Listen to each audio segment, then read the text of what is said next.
Oh my God. I just got my blood drawn at Quest. They took 14 vials of blood. 14! Like, how am I alive? That is too much. There's too much blood for anybody to need of mine. But it's the first blood work I'm doing for my RPL diagnosis, my recurrent pregnancy loss. So after 14 vials of blood, like, you better find something wrong with me and give me some babies.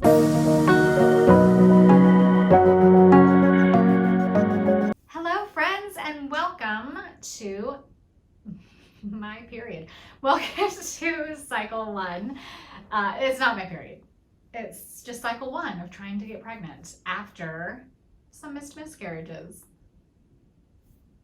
This is actually bizarre because what I'm doing is I'm talking about all of the ways my body has failed me and then broadcasting it for anybody who wants to watch. Hey, do you guys want to hear about all of the times that I didn't get to keep my babies? Great. We'll pull up a chair and let's talk. And I'm going to go over a couple things like, what am I doing this month? What am I doing differently from like when I had my losses? I'm doing a lot differently.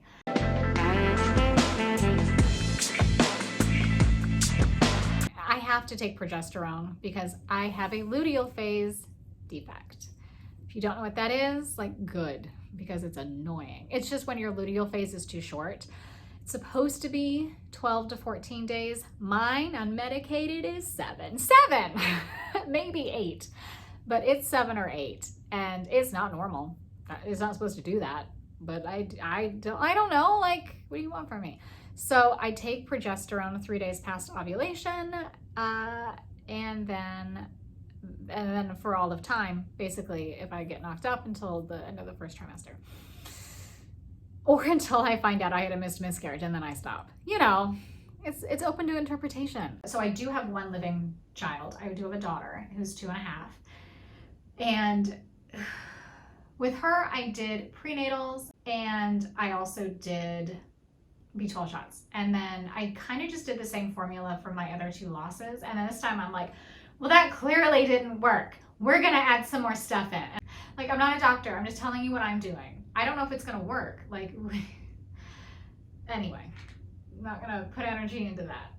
This is Fertility Core.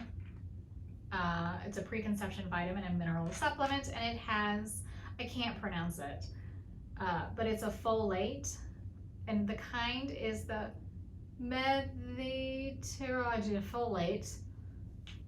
I'm pretty sure I nailed it. All I know is that this is the kind of folate, I want to say it's like a natural folate, and it's also good for those who have, I'm going to say it wrong, MTHFR. It's a bunch of letters. I'm hopefully going to fix it. If you have this gene mutation, it's good for you. If you don't know if you have this gene mutation, just take it anyway. It's not going to hurt. So I don't know if I have that. I don't have any blood work back yet. That's what I'm taking. And that's a big deal, is this thing. I'm also taking, and obviously just 1 a day of that. Well, not obviously, 1 a day of that. And I'm also taking ubiquinol. This is like a CoQ10, but ubiquinol is supposed to be stronger, absorb better. I don't know. I take 400 milligrams of this a day as well. I have a lot of environmental factors that have changed, and I will talk about this when I go over It Starts with the Egg, because there's so much information. But basically, like, I do pour over coffee. I don't have a plastic coffee machine. Like, I got a stainless steel tea kettle. I don't have a tea kettle that has plastic in it. Like, just as many environmental factors that you can to fix, because they're all like endocrine disruptors. Just so basically, just like just hide from everything, which is like, don't actually do that. That's terrible. But whatever you can do. Don't beat yourself up over it. Dieting, not as in like dieting, like calorie constricting necessarily, just being aware of my carbohydrates. I still drink probably more than they want me to. They say drink occasionally, and to them, and by them I mean all the experts, occasionally means like hold a glass of wine at a party if you don't want people like bugging you about trying to get pregnant, or like, are you pregnant, or how's it going? Then, because clearly you've got a glass of wine and take a couple of sips. And I'm like, no, unless I meet with my reproductive endocrinologist next week and she says like, bitch, you gotta calm down. Like, I drink like twice a week, and I am not binge drinking, but I'm having a glass of wine a week. No, twice a week. I'm already lying to you. This is off to a great start. I might be drunk now. I'm going to the gym more often, trying to get my body like as healthy and active as possible. And I also went and saw a therapist after my losses, because I thought it was going to be a good idea, and she turned out to be awful. Truly awful. So here's my thing. I love therapy. I believe in therapy. Absolutely go to therapy if that's something that you feel like would help you. And like, I would say almost 10 out of 10 times it will. It's even if you feel like you're good. And I felt like I do a lot of thought work. I work really hard to pay attention to what I'm thinking and do thought downloads and see which thoughts are useful, which thoughts are not, and which thoughts I want to carry forward with me. It's not useful to think I'm aging by the minute. It's true, but does it serve me? Do I feel better? Do I think every month that I don't get pregnant and my eggs are like turning to dust, am I like, yeah, that's a great visual, I'm gonna hold on to that? No, let that one go. I have plenty of healthy eggs. There is no rush. I trust in the timing. Those things feel better to me. I might choose to do them. I did want to go to a therapist. It's like when you've done your homework and you feel like really solid about it, but you still want someone to check your work. That's how I felt about going to therapy after my second miscarriage. And she was a delight in that she told me, it sounds like your body doesn't want to be pregnant.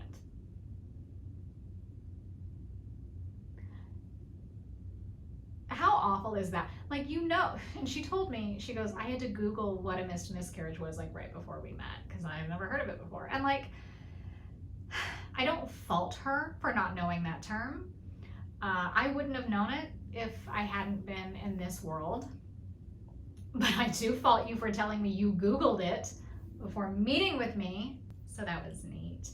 And she, yeah, she goes, it just sounds like your body doesn't want to get pregnant. And I said, well, that was, and I literally looked at her, this was virtually, I looked her in the camera eyes and I said, well, that was hateful.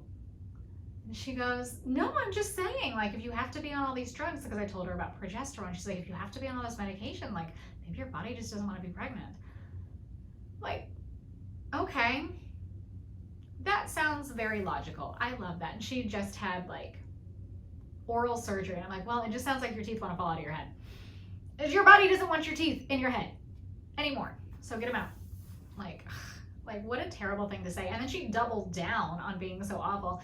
She was like, oh, because I told her, well, I have to take progesterone to get pregnant. I just do. If I didn't have progesterone supplements, I wouldn't have my daughter. And she was like, whoa. Could you imagine years ago, you'd have no kids? I'm like, I fucking just said that. Yes, I know. I know I would have no kids without science. We have 45 minutes left. Like, I should have probably been like, I'm sick. And then like hung up, but I don't know. I was like, maybe it'll turn around. Spoiler alert, it did not. And I'm like super into psychics and tarot cards right now too. So I'm coming science, therapy, psychics.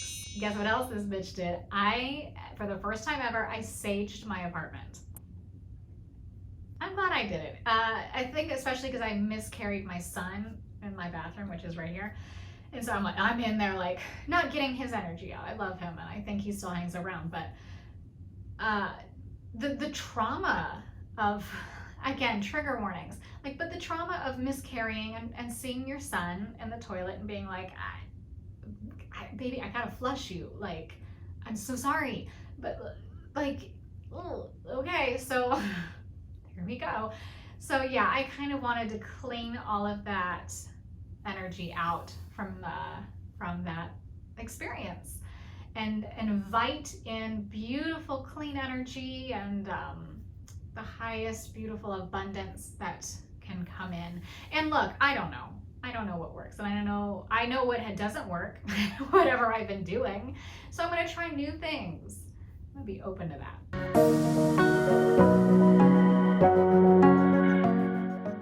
Here is my promise to you and myself. No matter what happens on this journey, I am going to talk about it. I'm sorry. I don't know why I just got so emotional.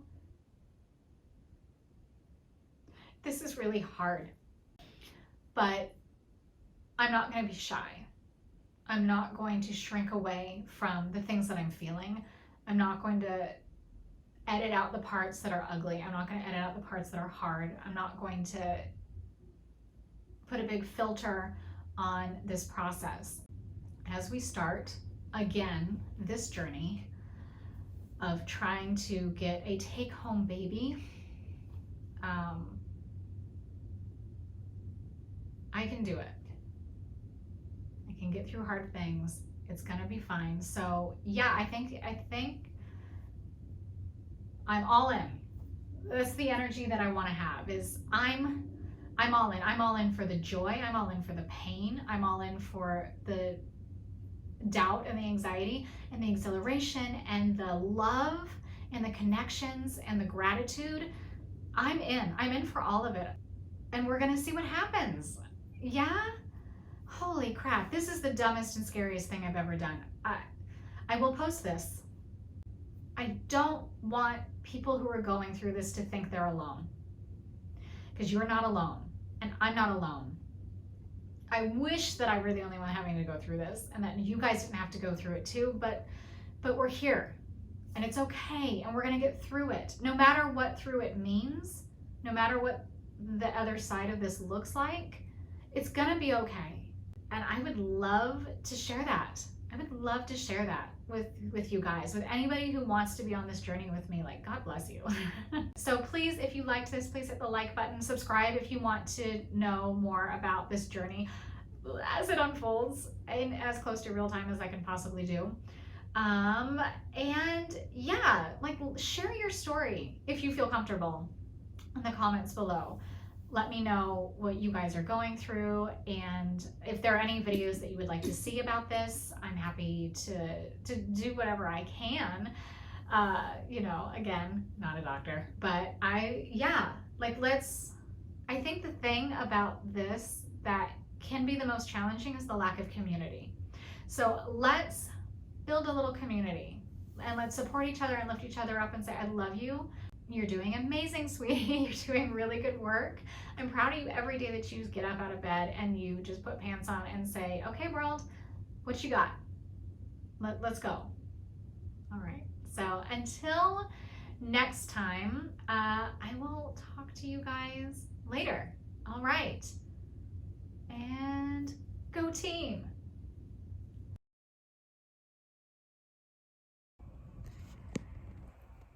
All right. I am cycle day 1. I just started my period after the first month of trying to get pregnant, after my second loss. I'm on so much progesterone and I still started my period at like 10 or 11 days past ovulation. So something's wrong. And because I started my period, I drank some wine. I'm gonna take a bath. That's a really hot one, because that's another thing I can do now that I didn't get my baby. Just get drunk and take a scalding hot bath. Too long, didn't read, drank some wine, it's gonna be fine. Oh! I am just crushing it. Okay.